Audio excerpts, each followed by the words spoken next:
vlog. Welcome back. Today I wanted to sit down and show you the i7210.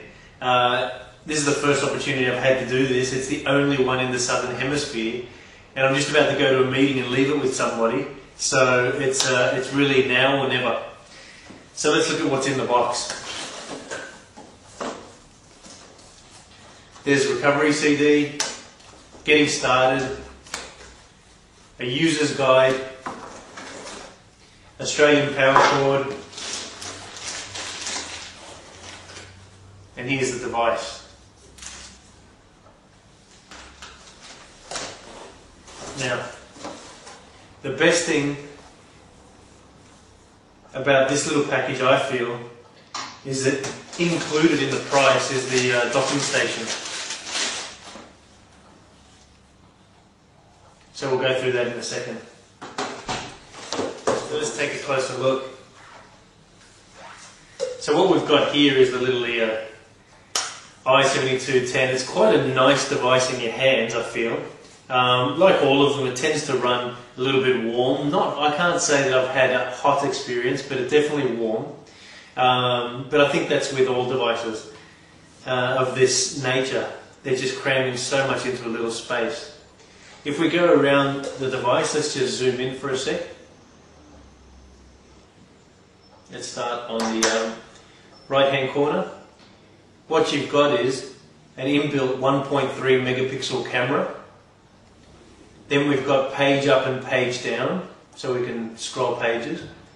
Then this, I feel, is key. If you followed my blog, you know that I feel quite passionate about this. It's the little joystick to manipulate the mouse.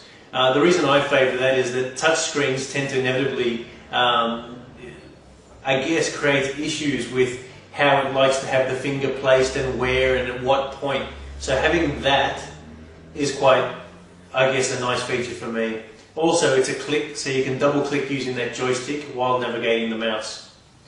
Then you've got the camera launcher, and you've got the like a media style launcher, so you could launch your Windows Media Player from there and take a photo or start capturing your movies from there. So as we work our way around the device, here you've actually got left click and right click, again something I favour very, very much. Then you've got the information or an I-type series button, and what that does is launches Internet Explorer and goes to like a search engine page. By default it's MSN, but you could actually set that to whatever you like. Then these little buttons. Now as we get a little bit closer, hopefully you can make those out. You've got volume, volume up, volume down, play, stop, pause, skip, fast forward, rewind. So they're those media interactive type buttons that make a world of difference when you're using this as a dedicated media player or at least an additional media player. So let's just zoom back out again. Now as we flip the device on its back and rotate around, there's quite a few features to talk about. So we'll start here. On this side, what we have is just power cord. So that's where you plug in your AC to take a charge. There we go. Plug in AC. Now this that's up and down, plus or minus, to many people it looked as though it would be volume control, but all it is brightness. So you can take up or down the brightness. As we rotate around, you've got the power button and also a lock mechanism. And the lock mechanism just allows you to lock off the touch. So you no longer can place your finger on there. So if it's going into a bag or going under your arm for a second, you can lock off the touch while the device is on. Fan. You've also got a bit of a fan in there, coming out, protruding that way. You've also got LEDs, so you've got the battery life, hard drive, battery, hard drive, and the Wi-Fi, so it'll let you know whether or not these are active. Then you've got the microphone and audio jacks, and they're obviously very handy. And as we rotate around within this silver lining, you've got your first USB port on the device.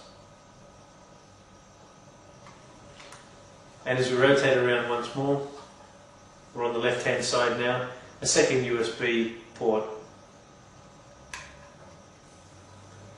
And that's about it for rotating around the device. Down here you've just got two little knuckles or feet that help you plug into the docking station. Now as we turn the device around on its backside, there's the port replicator which plugs into the dock. And the dock in this package comes standard, so that's pretty exciting. And there's a foot to lean the device. Now quite a strong, sturdy sort of a foot.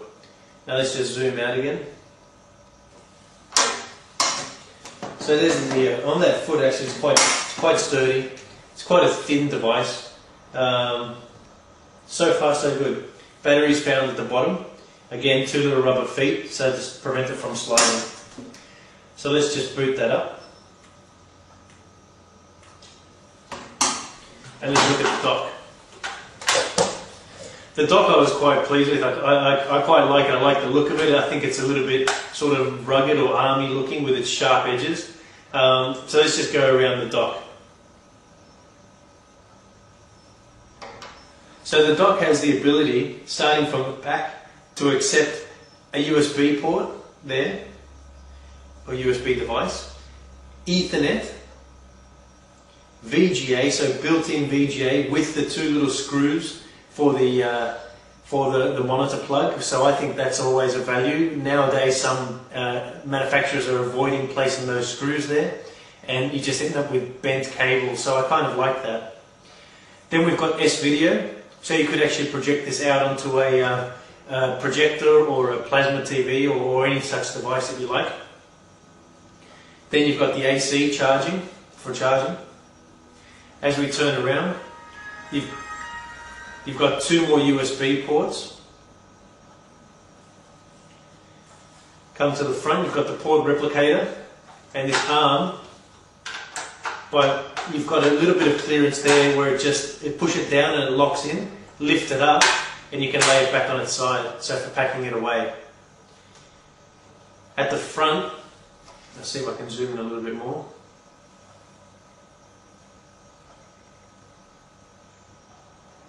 At the front you've got again little LEDs for power and for Ethernet. So let's spin around again to the last side. Again, a USB port, and here you've got the VGA capabilities so to switch from VGA internal to VGA external, and I'll go through that in just a second.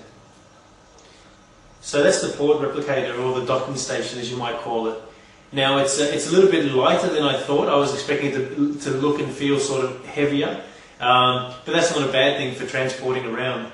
I realised that by placing the little arm into the lock position, you really do get quite an easy docking. So let's have a look at that. So our EO is on now. Let's just close some devices, some applications. Now with the dock locked there, all we have to do is line up those little knuckles that I told you about on the dock, and that's it.